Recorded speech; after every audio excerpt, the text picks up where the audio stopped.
আমি বোবা হয়ে জীবনযাপন করি। এক পর্যায়ে এগুলো সহ্য করতে করতে আর করতে যখন পারি না, দেখলাম যে না, এর আসলে শেষটাই, এর শেষ কোথায়? আমি না নিপীড়িত আমার জীবনটা শেষই করে ফেলছি, কিন্তু আমার যে এই মাসুম দুইটা বাচ্চা আছে, এদের কি হবে? এদেরকে পরিত্রাণের জন্য আমি তখন মা হয়ে চিন্তা করি যে না, আমার এই জীবন যেন আমার সন্তান কখনোই না পায়। পরবর্তী 9-12-23 তারিখ রাতে আমার কাছে সে আবারও টাকা দাবি করে, 10 লক্ষ টাকা দাবি করে। তোর বাবা আমার কাছ থেকে এনে দিবি। পুরোটাই সেম আগের গল্প, যে গল্প সবসময় চলমান। তখন আমি বলতাম, তোমার এত টাকার কিসের প্রয়োজন? তুমি তো এখন অনেক টাকা খাবো, তারপরও আমার কাছ থেকে তোমার কেন নিতে হবে? আমার বাবা মা তোমাকে সাপোর্ট করতে করতে নিঃস্ব, তারপর তুমি আমাকে কেন বাঁচতে দিচ্ছ না? দয়া করে আমাকে মেহেরবানি করে একটু বাঁচার জন্য তোমার কাছে প্রার্থনা করতেছি, আমার সন্তানদেরকে নিয়ে আমাকে বাঁচতে দাও, তুমি তোমার জীবন নিয়ে অন্যত্র জায়গায় চলে যাও। যখন আমি তার কোনো কথা না শুনতাম, তখনই সে করতো কি, বিভিন্ন সময় তার হাতের কাছে যখন যেটা থাকতো সেটা দিয়ে আমাকে আঘাত করতো। এরকমই একদিন একটা রাতের ঘটনা, সেটা ছিল 9-12-23 তারিখ রাতের ঘটনা।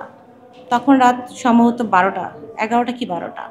তখন আমাকে বলতেছে, আজকের মধ্যে যেভাবে হোক তোর বাবার কাছ থেকে মার কাছ থেকে আমার টাকা এনে দিবি, না হলে আমি তোকে যা বলবো তো তাই শুনতে হবে। তখন তোমার কি শুনতে হবে, আর কত শুনবো আমি? তুই যদি আমাকে টাকা না এনে দিস, আমার বড় একজন আওয়ামী লীগের নেতা আসবেন, তুই তাকে মনোরঞ্জন করবি। তখন আমি একদম আকাশ থেকে পড়ি, এই লোক আমাকে কি বলতেছে? বলছে কি, তুমি কি নেশা খেতে খেতে পাগল হয়ে গেছো? এগুলো কি বলতেছো? আমার পক্ষে এরকম তোমার অশ্লীল কাজ কখনো করা সম্ভব না। যখন তার কথা আমি শুনতে অস্বীকার করি, তখনই তার হাতের কাছে এক হাতে ছিল একটা প্লাস, আর এক হাতে ছিল একটা হাতুড়ি। সে হাতুড়ি দিয়ে আমাকে তখন শরীরে বিভিন্ন জায়গায় আঘাত করে।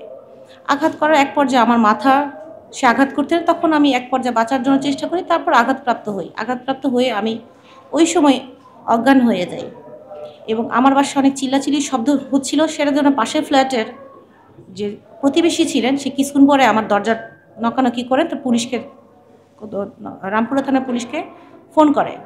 পরে রামপুরা থানার পুলিশ আমাকে এসে উদ্ধার করে, আমার দরজা ভেঙে আমাকে উদ্ধার করে রক্তাক্ত অবস্থায়, এবং তারা আমাকে তারপর সেই মুহূর্তেই, সেই রাত্রেই 12টা বা 12:30 আমাকে মুগ্ধ হসপিটালে ভর্তি করা হয়।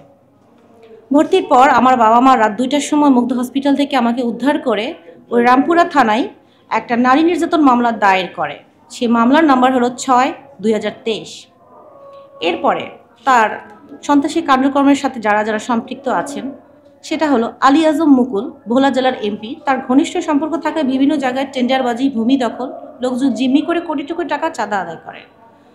আশিকুর রহমান শান্ত, ভোলা জেলার সাবেক প্রেসিডিয়াম মেম্বার ও সভাপতি, তার সাথে মিলে মনির প্রতারণার আশ্রয় নিয়ে লোকজনের কাছ থেকে কোটি কোটি টাকা হাতিয়ে নেন। নিরপেক্ষ, সত্য প্রকাশে আপোষহীন।